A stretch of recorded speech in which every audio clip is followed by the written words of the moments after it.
तो हम स्टार्ट करने से पहले एक डिफरेंस देखते हैं। एक होता है रेक्टिलिनियर मोशन,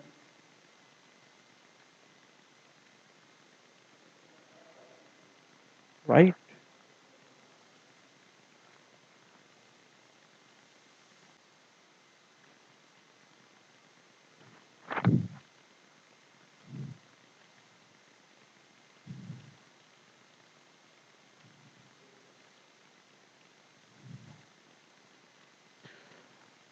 आज हम एक नया टॉपिक स्टार्ट कर रहे हैं जिसका नाम है सर्कुलर मोशन।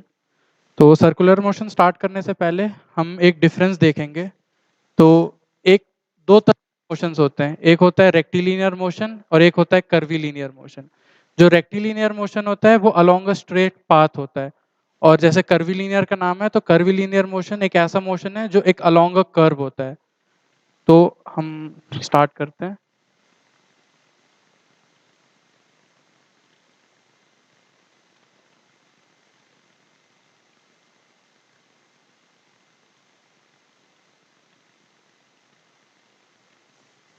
तो कोई भी मोशन को डिफाइन करने के लिए हम उसके पहले बेसिक टर्म समझते हैं। कोई भी मोशन डिफाइन करने के लिए हम उसका डिस्प्लेसमेंट, उसका वेलोसिटी, उसका एक्सेलरेशन, हर चीज को एक बार डिफाइन करके रखते हैं। तो जैसे रेक्टिलिनियर मोशन है, तो रेक्टिलिनियर मोशन में हम एक लीनियर डिस्प्लेसमेंट डिफाइन करते हैं। उसके बाद हम लीनियर वेलोसिटी डिफाइन करते हैं। फिर हम लीनियर एक्सेलरेशन डिफाइन करते हैं। उसी तरह कर्वीलिनियर या सर्कुलर मोशन के लिए,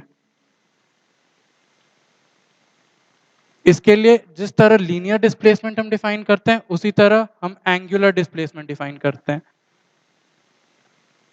एंगुलर डिस्प्लेसमेंट या कोई भी एंगुलर वेक्टर हम इसीलिए डिफाइन करते हैं क्योंकि जब कोई भी ऑब्जेक्ट एक सर्कल में घूमता है तो वो उसका बेसिक जो यूनिट चेंज होता है वो एक एंगल होता है।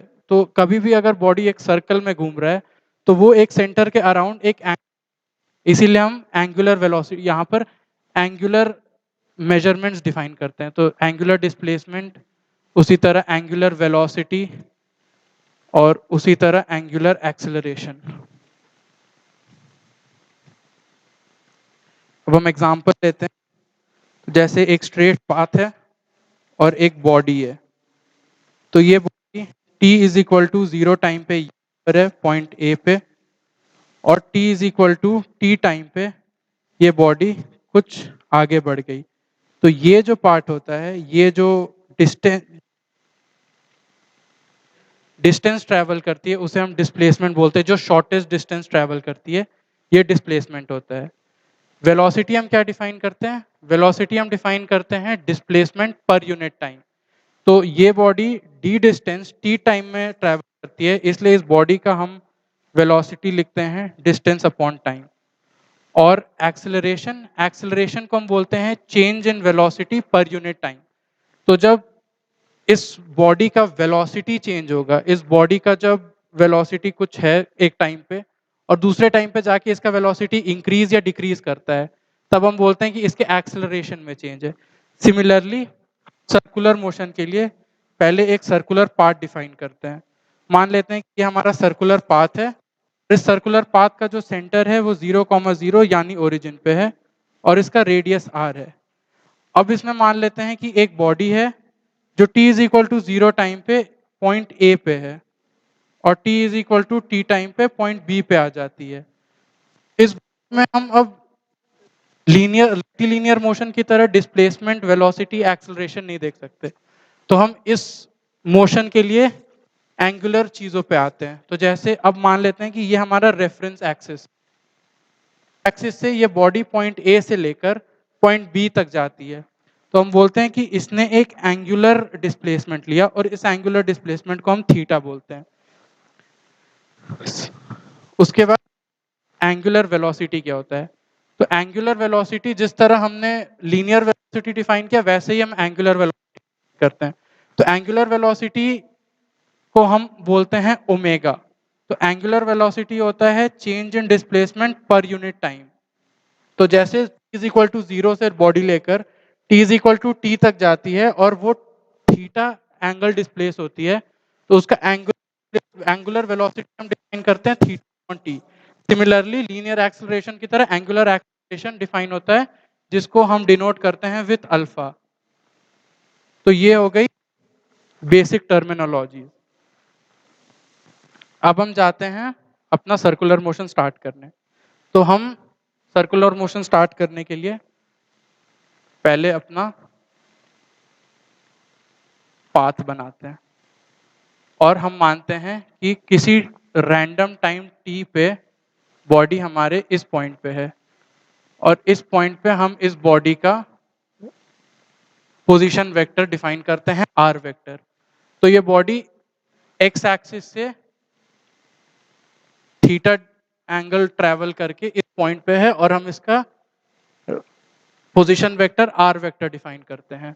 तो हम आर वेक्टर को कैसे लिख सकते हैं? आर वेक्टर हम लिख सकते हैं R cos theta I cap plus R sine theta J cap, क्योंकि इस सर्कल का रेडियस आर है और ये बॉडी इस टाइम पे थीटा डिस्टेंस एक्स एक्सिस से लेकर इस पोजीशन में, तो इसका पोजीशन वेक्टर हो गया ये। उसके बाद हमारा आता है, अगर हम इसका एंगुलर वेलोसिटी डिफाइन करना चाहते हैं, तो इस बॉडी का अगर एंगुलर वेलोसिटी डिफाइन करना है तो एंगुलर वेलोसिटी से पहले हम एंगुलर वेलोसिटी ना डिफाइन करके हम पहले लीनियर वेलोसिटी डिफाइन करते हैं। तो हमें पता है कि v होता है D R by D T. तो हम अब इसे सॉल्व करेंगे, तो d अपॉन डी टी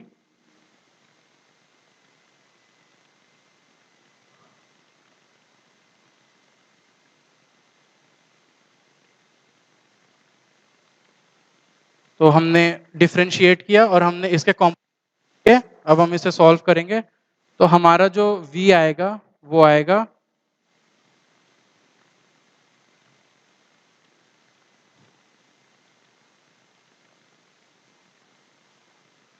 तो ये हमारा आ गया वेलोसिटी वेक्टर। अभी इससे हमें ज़्यादा नॉलेज नहीं मिलेगा, ये बस एक डेरिवेशन है देखने के लिए। उससे पहले एक और चीज़ बताना चाहूँगा आपको, जो हमने अभी एंगुलर वेलोसिटी और एंगुलर एक्सेलरेशन डिफाइन किया, ये एंगुलर वेलोसिटी और एंगुलर एक्सेलरेशन को हम एक एक्सियल वेक्टर बोलते हैं। तो एक्सियल वेक्टर क्या होते हैं? एक्सियल वेक्टर वो वेक्टर होते हैं जब हम किसी सर्कुलर पाथ में घूम रहे हैं, तो एक्सियल वेक्टर वो वेक्टर्स होते हैं जो एक्सिस ऑफ रोटेशन के अलोंग होते हैं, उन वेक्टर्स को एक्सियल वेक्टर बोलते हैं। तो हमें पता है कि कोई भी वेक्टर होता है, उस वेक्टर का एक मैग्नीट्यूड होता है और एक डायरेक्शन होता है, और किसी भी वेक्टर को डिफाइन करने के लिए हमें उसके दोनों प्रॉपर्टीज को क्लियरली डिफाइन करना होता है। इसलिए हम पहले एक बार एक्सियल वेक्टर्स देख ले।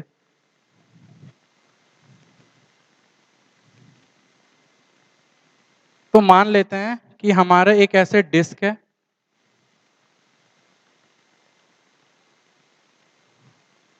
और वो ऐसे, तो अगर हमारा ये डिस्क ऐसे घूम रहा है तो हम देख सकते हैं कि अगर हम एक ऐसा इमेजिनरी एक्सिस ले, तो हम इमेजिन कर सकते हैं कि ये जो हमारा डिस्क है वो इस एक्सिस के अलोंग घूम रहा है।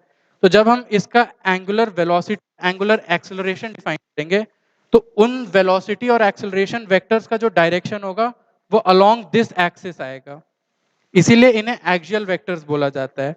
इनका डायरेक्शन पता करने के लिए हम यूज करते हैं राइट हैंड थंब रूल। तो राइट हैंड थंब रूल क्या कहता है कि जो भी बॉडी घूम रही है तो हम अपने फोर फिंगर्स को उस डायरेक्शन ऑफ रोटेशन में कर्ल करेंगे, तो जो थंब का डायरेक्शन होगा वो हमें एंगुलर वेलोसिटी का डायरेक्शन देता है। तो अब जैसे ये हमारा जो डिस्क है वो इसके अलोंग घूम रहा है, क्लॉकवाइज घूम रहा है, तो मेरा जो थंब आउटवर्ड पॉइंट कर रहा है, तो इसका जो भी एंगुलर वेलोसिटी होगा वो इसके अलोंग होगा। सिमिलरली एंगुलर एक्सेलरेशन भी एक एक्सियल वेक्टर है, बट एंगुलर एक्सेलरेशन का जो डायरेक्शन है वो हमें इस रूल के हिसाब से नहीं, मैं एंगुलर एक्सेलरेशन का डायरेक्शन जो वेलोसिटी ये एंगुलर वेलोसिटी के चेंज डायरेक्शन में है, तो हम ये बोलते हैं कि हमें एंगुलर वेलोसिटी का डायरेक्शन मिल गया along the thumb pointing when we curl our fingers in the direction of rotation.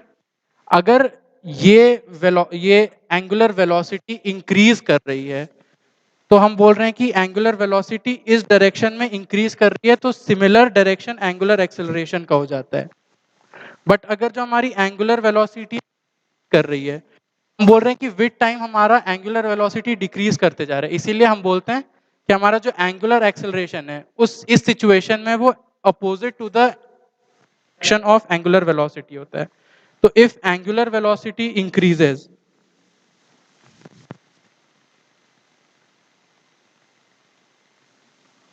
of omega and alpha are same, but if angular velocity decreases, both have opposite direction.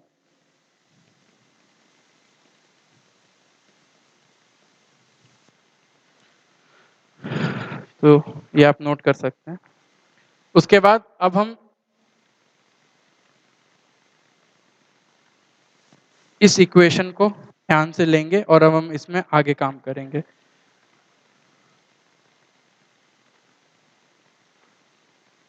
हम एक बार फिर position vector अपना लेते हैं।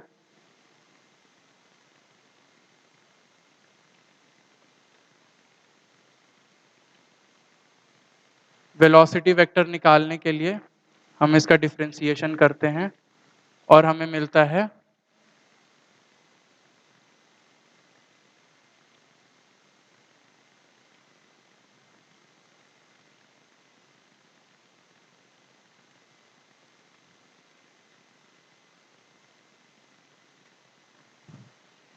ये जो एक नया टर्म हमें दिख रहा है D theta by D T, जिस तरह वेलोसिटी हम जब रेक्टिलिनियर मोशन पढ़ते हैं तो वेलोसिटी को हम लिखते हैं D R by D T और एक्सेलरेशन को लिखते हैं D V by D T. Similarly omega को हम लिख सकते हैं D theta by D T और एंगुलर एक्सेलरेशन को लिख सकते हैं D omega by D T.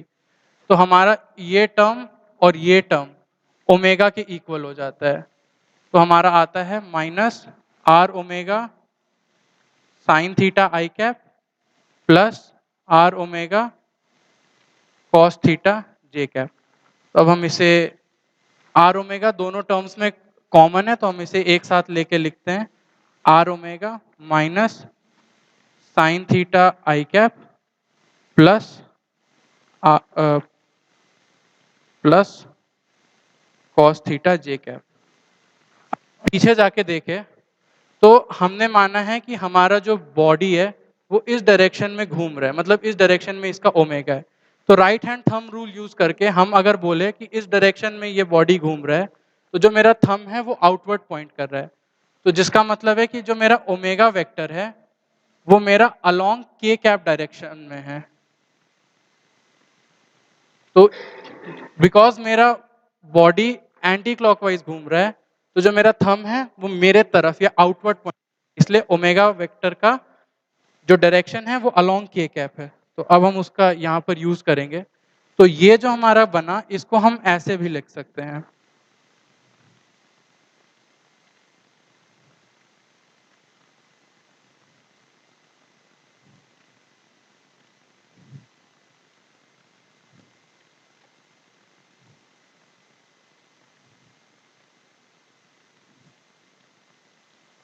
ये जो बीच में है ये होता है दो वेक्टर का क्रॉस प्रोडक्ट।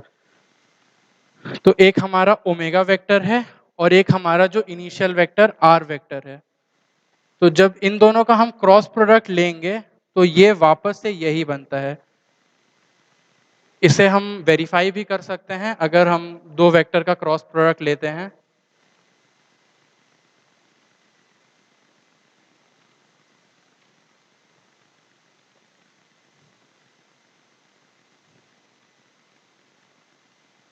जब हम इन दोनों वेक्टर का क्रॉस प्रोडक्ट लेंगे, एक बार आई कैप लेके क्रॉस प्रोडक्ट, फिर जे कैप लेके क्रॉस प्रोडक्ट, फिर के कैप लेके क्रॉस प्रोडक्ट, तो हमें वापस से यही रिजल्ट मिलता है।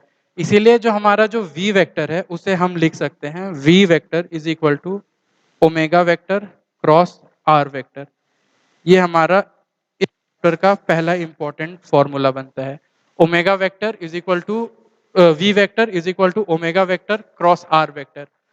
अब हम यहाँ पर देखें तो जो हमारा आर वेक्टर है और हमारा ओमेगा वेक्टर है, R vector X Y plane के अंदर है, और जो sorry R vector X Y plane के अंदर है, और जो हम ओमेगा वेक्टर है वो इस एक्स वाई प्लेन के बाहर आ रहा है।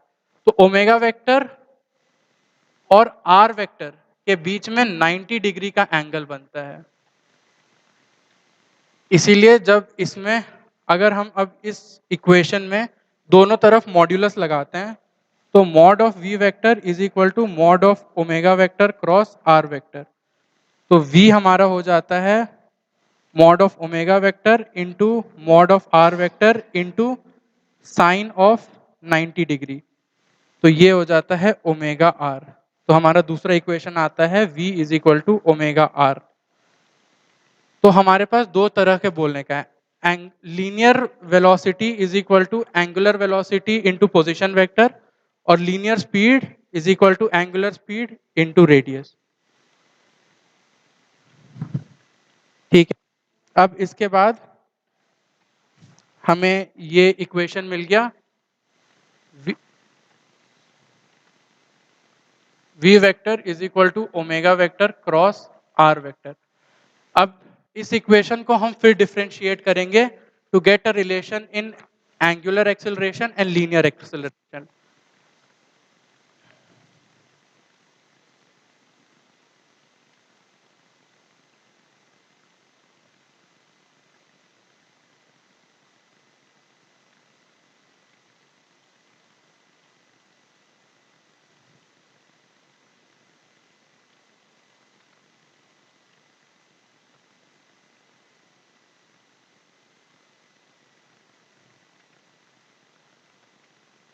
तो हम जो अपना इनिशियल सेटअप है उसको फिर से बना लेते हैं।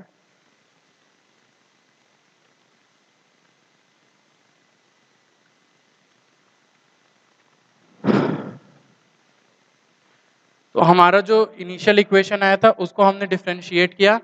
तो पहले ओमेगा सेम रहा, फिर आर डिफरेंशिएट हुआ, प्लस ओमेगा डिफरेंशिएट हुआ, आर सेम रहा। इसके बाद हमें ये इक्वेशन मिलता है। अब हम इस इक्वेशन के दोनों जो पार्ट्स हैं उनको अलग अलग देखते हैं। तो ये ओमेगा क्रॉस वी है। अब हमारा ये वी आ गया था, तो हमारे वी का डायरेक्शन था ओमेगा क्रॉस आर।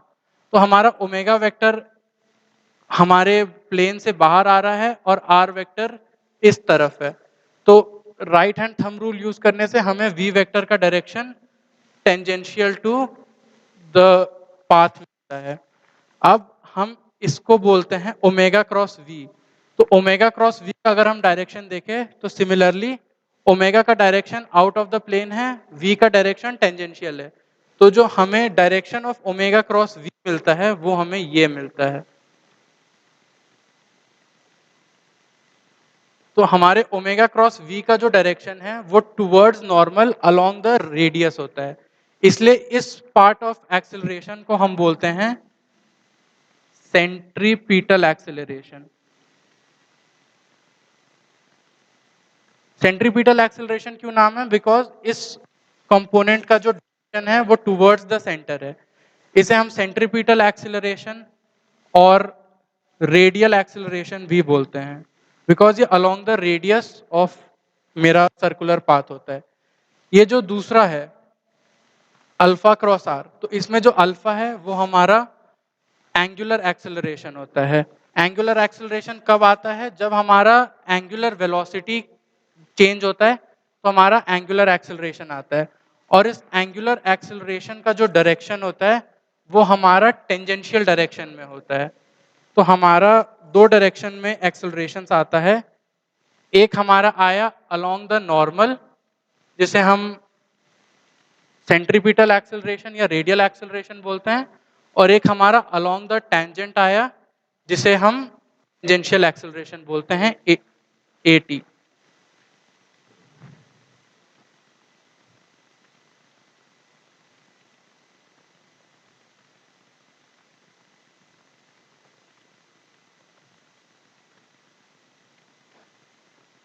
तो ये दोनों एक्सेल, तो हमारा जो ये आता है ये हमारा नेट एक्सेलरेशन आता है। तो जो भी हमारा बॉडी इस पाथ में घूम रहा है उस बॉडी के दो कंपोनेंट्स होते हैं उसके एक्सेलरेशन के, एक अलोंग द रेडियस और एक टेंजेंट टू द पाथ जिसमें वो ट्रेवर्स कर रहा है। तो net acceleration is the vector sum of centripetal acceleration and tangential acceleration। अब इसमें आता है, एक होता है, अब सर्कुलर मोशंस के भी दो पार्ट होते हैं, एक होता है यूनिफॉर्म सर्कुलर मोशन और एक होता है नॉन यूनिफॉर्म सर्कुलर मोशन।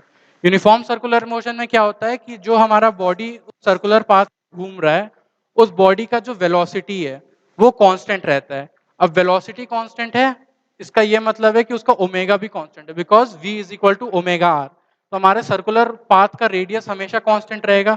अब उसका वेलोसिटी कांस्टेंट है तो ओमेगा भी कांस्टेंट है। बिकॉज ओमेगा कांस्टेंट है तो उसका जो एंगुलर एक्सेलरेशन होता है वो जीरो हो जाता है, क्योंकि किसी भी कांस्टेंट का डिफरेंशिएशन जीरो होता है।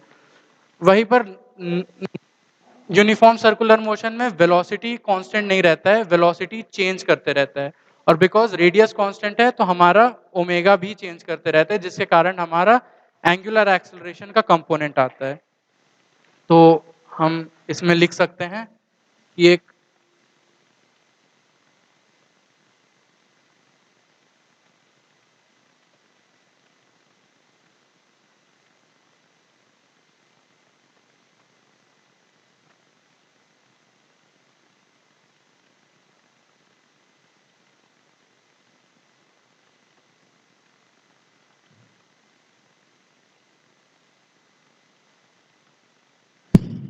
तो हमारा यूनिफॉर्म सर्कुलर मोशन में वेलोसिटी कांस्टेंट रहता है, and because v is equal to omega R, velocity constant है, रेडियस कांस्टेंट है, इसका इम्प्लीकेशन होता है कि ओमेगा भी कांस्टेंट रहता है। And because omega which is equal to D omega upon D T, वो हमारा जीरो हो जाता है। नॉन यूनिफॉर्म सर्कुलर मोशन में velocity velocity velocity is not constant. तो वेलोसिटी कांस्टेंट नहीं है, इसका मतलब which v is equal to omega R, radius तो कांस्टेंट है, बिकॉज वेलोसिटी कांस्टेंट नहीं है तो omega is also not constant.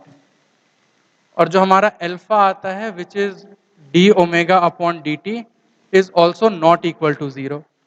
तो अगर हम यहाँ पर एक बॉडी मानते हैं जो यूनिफॉर्म सर्कुलर मोशन कर रहा है, तो उसका अगर वेलोसिटी v है, रेडियस r है, तो इसमें हम देखते हैं कि जो हमारा नेट एक्सेलरेशन है वो ac प्लस at है, मतलब centripetal acceleration plus tangential acceleration, which is omega cross r plus alpha cross r। अब ओमेगा क्रॉस r को हम ये भी लिख सकते हैं omega r sine 90 degree plus alpha r sine 90 degree. Because यहाँ पर अल्फा जीरो है तो ये टर्म हमारा जीरो हो जाता है और ये बन जाता है omega r, sorry omega cross v, और ये हमारा बन जाता है ओमेगा v, या फिर हम इसे ऐसे लिख सकते हैं, हम यहाँ पर v को सब्सटीट्यूट कर देंगे ओमेगा r से, तो ये बन जाएगा ओमेगा स्क्वायर r, ये बन जाएगा, सॉरी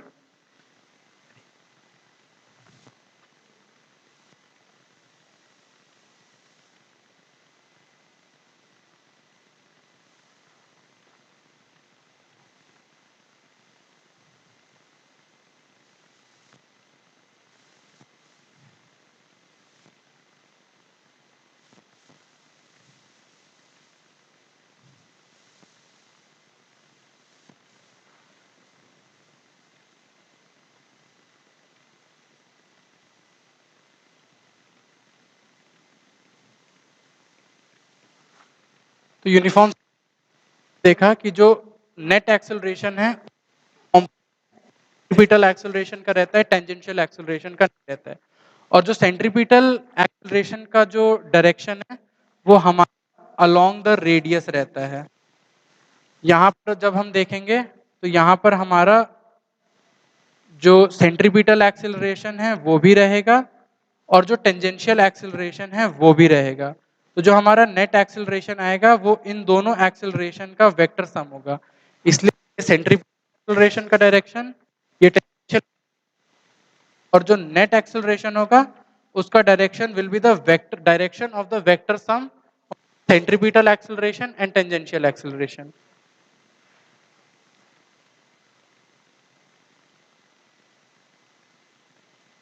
इसके बाद हम कुछ क्वेश्चंस करते हैं। तो एक क्वेश्चन मानते हैं हम कि ये एक हॉरिजॉन्टल टॉप है,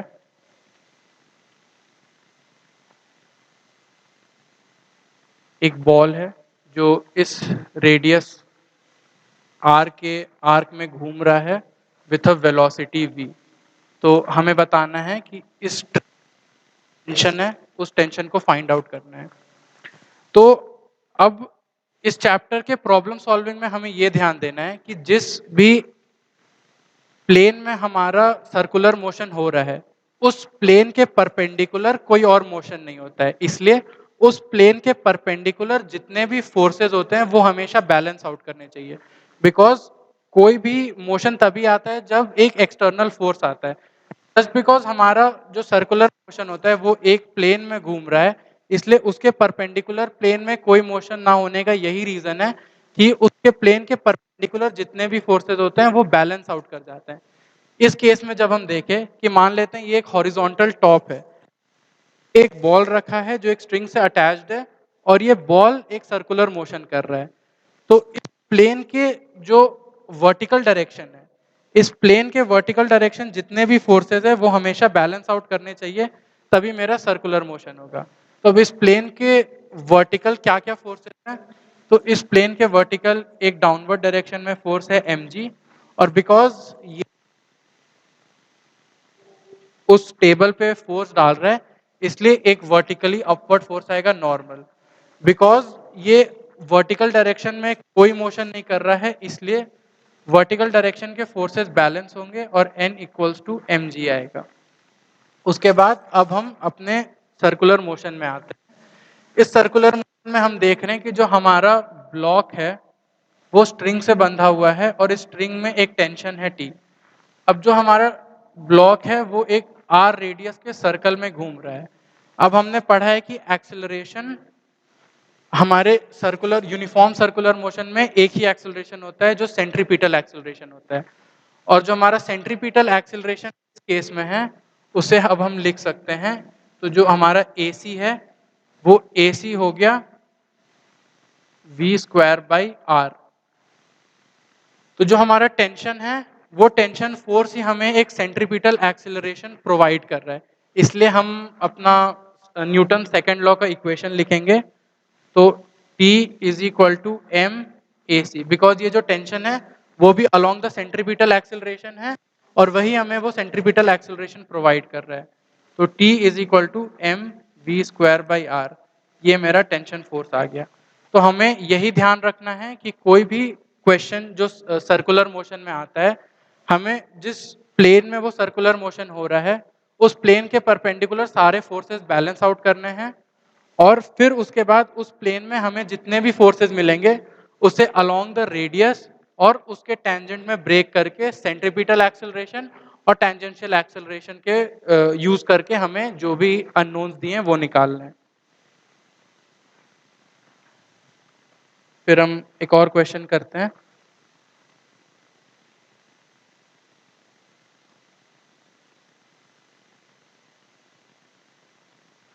ये मेरा एक ब्लॉक है जो एक स्ट्रिंग से अटैच्ड है। अब हम इस वर्टिकल मोशन में, मतलब इस बोर्ड के प्लेन में आ गए हैं और ये एक एंगल थीटा बना रहा है। अब ये बोल रहा है कि जो अभी इस प्लेन में है ये इस प्लेन के अलोंग, मतलब इस एक्सिस के अलोंग ऐसे घूम रहा है। तो हमें बताना है कि वो क्या एंगल थीटा में ये मोशन हो सकता है। तो बिकॉज हमारा फिर से प्लेन आ गया है, इस हॉरिजॉन्टल प्लेन में हमारा सर्कुलर मोशन हो रहा है, तो हॉरिजॉन्टल प्लेन के परपेंडिकुलर वर्टिकल डायरेक्शन में सारे फोर्सेस बैलेंस आउट होने चाहिए। तो हम इसका एफ बनाएंगे। तो हमारा एक इस बॉडी पे टेंशन लगेगा T और एक दूसरा फोर्स लगेगा mg।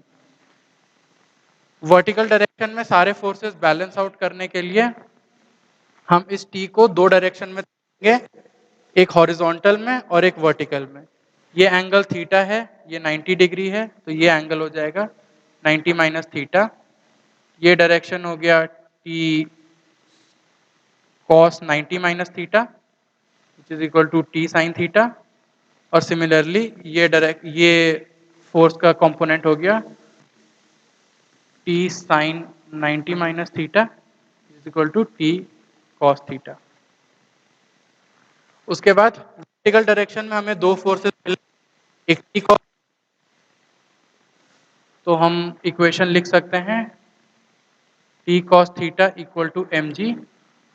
और हमारा दूसरा इक्वेशन होगा जब हम इस सर्कुलर मोशन के प्लेन में आएंगे, तो हमारा जो ये टी साइन थीटा है वो हमें जो सेंट्रीपिटल रिक्वायर्ड एक्सेलरेशन है वो प्रोवाइड कर रहा है।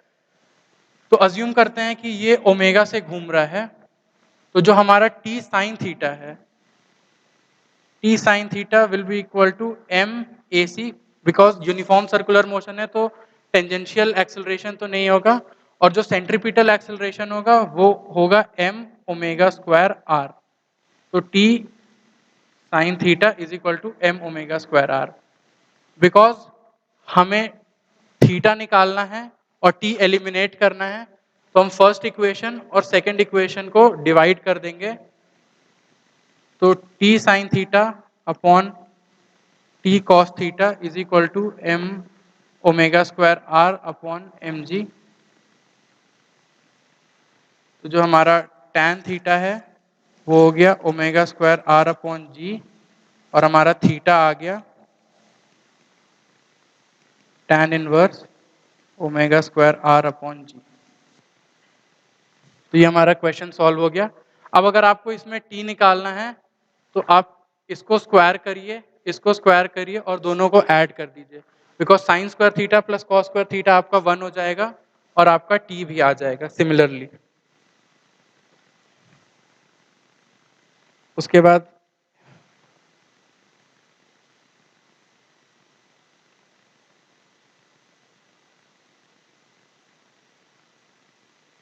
मान लेते हैं ये एक हमारा बॉल है, L डिस्टेंस, L लेंथ का स्ट्रिंग है और इसका मास m है विथ वेलोसिटी v। तो क्वेश्चन है कि इसमें हमें टेंशन निकालना है, इस स्ट्रिंग में at निकालना है और अल्फा भी निकालना है। तो ये तीनों को हमें इस सिचुएशन के लिए फाइंड आउट करना है। तो हम फिर से अपना वही अप्रोच यूज करेंगे कि हमें जितने भी फोर्सेस पता है हम उन फोर्सेस को एफबीडी में ड्रॉ कर लेंगे।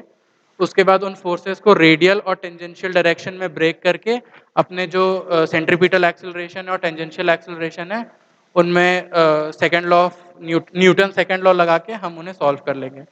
तो हमें क्या क्या फोर्सेस दिख रहे हैं इसमें, एक हमें फोर्स पता है कि नॉर्मल टेंशन लग रहा है स्ट्रिंग का, और एक दूसरा फोर्स लग रहा है mg। तो अब हम इसे और मान लेते हैं कि ये एंगल थीटा है। तो अब हम इसका कंपोनेंट्स ले लेते हैं। तो ये हम देख रहे हैं कि इस ब्लॉक का वेलोसिटी इस तरफ है, तो जो हमारा ब्लॉक का मोशन होगा वो कुछ इस तरह होगा। तो इसलिए ये अगर हमारा सर्कुलर पाथ है तो ये हो जाएगा आपका रेडियल डायरेक्शन, और बिकॉज ये पाथ है तो ये हो गया इसका टेंजेंशियल डायरेक्शन। तो हम इसको अब ब्रेक कर लेते हैं, बिकॉज ये एंगल थीटा है, ये वाले वर्टिकल लाइन और इसके लाइन के बीच में एंगल थीटा है, तो यहाँ भी एक सिमिलरली वर्टिकल लाइन है और हम इस स्ट्रिंग के लाइन को एक्सटेंड करके हमें पता चल गया कि ये एंगल भी थीटा है। तो अब इस mg का हम कंपोनेंट्स ले लेंगे। तो इस mg का कंपोनेंट्स हमारा हो जाएगा एक इस तरफ mg cos थीटा और एक इस टेंजेंशियल डायरेक्शन में mg sin थीटा। उसके बाद इसके परपेंडिकुलर जो हमारा मोशन का परपेंडिकुलर डायरेक्शन में कोई भी फोर्सेस नहीं है, इसलिए हमें उसका ध्यान नहीं देना है। अब हमने टेंजेंशियल डायरेक्शन और रेडियल डायरेक्शन में फोर्सेस को ब्रेक डाउन कर दिया है। अब हम न्यूटन्स का सेकेंड लॉ लगाएंगे। तो रेडियल डायरेक्शन में हमें पता है कि एक सेंट्रीपिटल एक्सेलरेशन होता है तो एक सेंट्रीपिटल एक्सेलरेशन होता है रेडियल डायरेक्शन में और टेंजेंशियल डायरेक्शन में एक टेंजेंशियल एक्सेलरेशन होता है। तो टेंजेंशियल एक्सेलरेशन, अब हम सेंट्रीपिटल डायरेक्शन में अपना इक्वेशन लिखते हैं। तो बिकॉज हमारा सेंट्रीपिटल एक्सेलरेशन का डायरेक्शन टुवर्ड द सेंटर है, इसलिए हम इस डायरेक्शन को पॉजिटिव मानते हैं और उसके ऑपोजिट डायरेक्शन को नेगेटिव मान रहे हैं। तो हमारा इक्वेशन होगा t minus m g cos theta is equal to m a c. अब हमें पता है कि हमारा जो सेंट्रीपिटल एक्सेलरेशन है उसका वैल्यू हो गया v स्क्वायर अपॉन एल। तो इससे हमें टेंशन का वैल्यू मिल जाएगा। तो T is equal to m v square by l plus m g cos theta. अभी इससे पहले हमने जितने भी क्वेश्चंस किए थे उसमें टेंजेंशियल डायरेक्शन में कोई भी फोर्स नहीं था, बट इस क्वेश्चन में हमारे पास टेंजेंशियल डायरेक्शन में भी एक फोर्स है। तो टेंजेंशियल डायरेक्शन में एक फोर्स है, इसलिए हमारे पास एक टेंजेंशियल एक्सेलरेशन भी आएगा। उसके लिए जब हम इक्वेशन लिखेंगे तो हमारा आएगा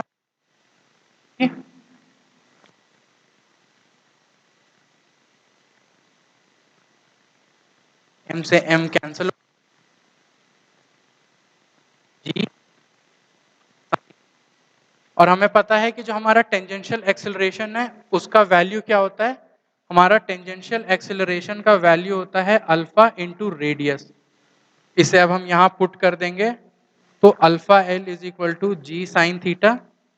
तो इससे हमारा जो एंगुलर एक्सेलरेशन अल्फा है, अल्फा भी आ गया g sine theta upon l. तो ये हमारा क्वेश्चन सॉल्व हो गया। हमने टेंशन निकाल लिया टी, टेंजेंशियल एक्सेलरेशन एटी निकाल लिया और हमने एंगुलर एक्सेलरेशन अल्फा भी निकाल लिया। अब इसके बाद हम इस साल के जेई 2023 में जो क्वेश्चन आया है एक बार उसे भी देख लेते हैं। तो क्वेश्चन ऐसा था, क्वेश्चन ये था, a car is moving on a horizontal curved surface with radius 50 metre. The approximate maximum speed of car will be if friction between tire and road is 0.34, take g is equal to 10 metre per second square. तो question है कि एक horizontal curved surface है, उसमें एक car circular motion कर रहा है। तो जो हॉरिजॉन्टल कर्व्ड सरफेस रोड है उसका रेडियस 50 मीटर है और इस रोड के टायर और रोड के बीच में जो फ्रिक्शन है म्यू वो है 0.34। तो पूछा है कि किस मैक्सिमम वेलोसिटी से ये बॉडी मूव कर सकता है कि वो स्लिप ना करे। तो इसके लिए भी हम फिर वैसे ही सॉल्व करेंगे। बिकॉज हमारा जो मोशन सर्कुलर मोशन है वो हॉरिजॉन्टल प्लेन में है, तो टेंजेंशियल प्लेन में हम जो फोर्सेस है उसे बैलेंस आउट करेंगे। तो टेंजेंशियल प्लेन में मतलब सॉरी हॉरिजॉन्टल प्लेन में जो हमारा मोशन है उसके परपेंडिकुलर वर्टिकल प्लेन हमारे क्या क्या फोर्सेस हैं। तो एक डाउनवर्ड mg लगेगा ग्रेविटेशनल फोर्स, और बिकॉज हम रोड को पुश कर रहे हैं तो एक ऊपर नॉर्मल फोर्स भी लगेगा n। तो अपवर्ड नॉर्मल फोर्स और डाउनवर्ड mg दोनों बैलेंस आउट करेंगे हम। तो हमारा एक इक्वेशन आ गया n इक्वल्स टू mg। एक इक्वेशन ये आ गया।